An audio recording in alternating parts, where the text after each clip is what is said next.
Alright, March 17, semi big bike concept by Arcris Motor Parts, located 1526C Macedo Street, Sampaloc, Manila. Right. Ito, ginamitan natin ng MVR1 inverted, dual disc ready na po siya. Yan. Sniper 155 kulay black. Ang caliper na ginamit namin dito is Brembo. Ayan. Ang disc naman na ginamit natin is 300mm Scarlett. Yun, no? Left and right po yan. Wabe. Yan.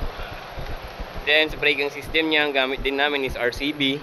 Kasi ginamitan namin siya ng RCB na lever din. Tanggal namin yung kasama nitong RCB na lever pump.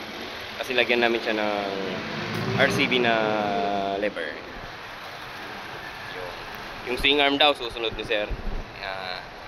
Ang highlights nitong kay sir ngayon is yung kanyang shifter. Yung kanyang Genma shifter. Yan. Genma single shifter race type. Yan. Naglagay tayo ng Genma single shifter. Then Genma sprocket cover.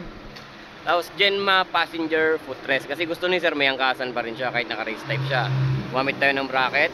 Tapos Genma na passenger footrest. Then sa kabila,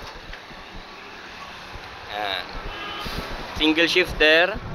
Tapos nagpalit si sir ng RCB na master pump. Yan. Pag ganitong setup, mostly ang ginagawa ko, nilalabas ko yung pump para kitang-kita.